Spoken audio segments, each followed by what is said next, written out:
time for us to move on and talk American politics, or at least perceptions around who's going to be the president and who's not. I can tell you my money will be on Hillary Clinton. I think it'll be an absolute darn disgrace if Donald Trump took the elections there and became president. I think we'd be in for a torrid time. Not saying that Clinton's the perfect person, but I'm telling you the best of the best of two evils, I'd probably go with Clinton.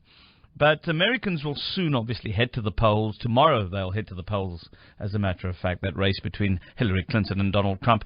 There have been all manner of polls giving their perspectives and their projections as to who's going to lead, who's currently leading, who's leading nationally, who's leading in the key swing states. But the team at BrandsEye, who we've spoken to before, have been monitoring over 27 million conversations on social media.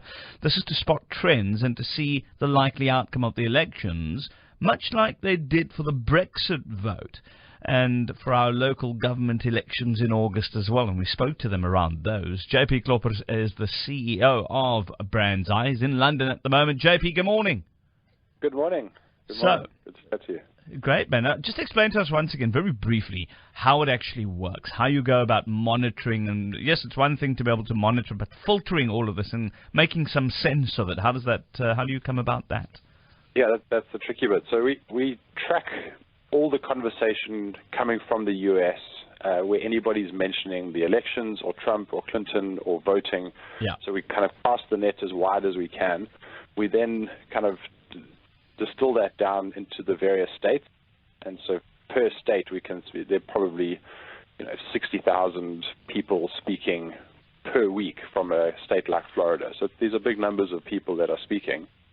We then take that data and put it through our kind of crowdsourcing platform where we have actual humans reading a statistically significant sample of them. Yeah.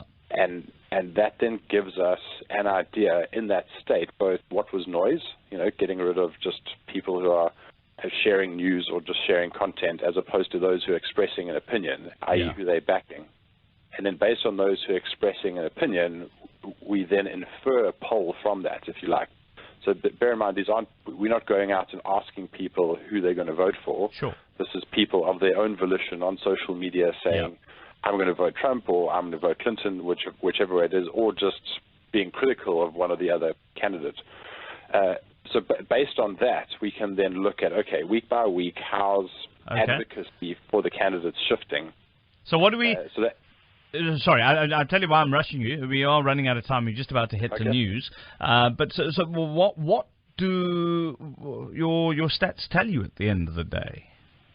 Well, I mean, like with Brexit, it's very surprising. So we're looking very closely at the 11 swing states, and in all 11, bar one, Trump is ahead. And this is something we didn't expect at all. The only one is Wisconsin, where Clinton is kind of has 54% of the advocacy in that state. So it either means one of two things.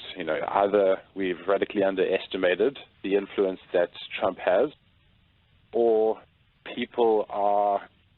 Clinton supporters are complacent on social media, thinking we've got it in the bag, we don't need to defend her, we don't need to advocate for her, we just have to turn out and vote. Yeah. So if they turn out and vote, then the traditional polling will be right. Whereas if they don't, and somehow Trump has mobilized the numbers of people that we see, there could well be a surprise.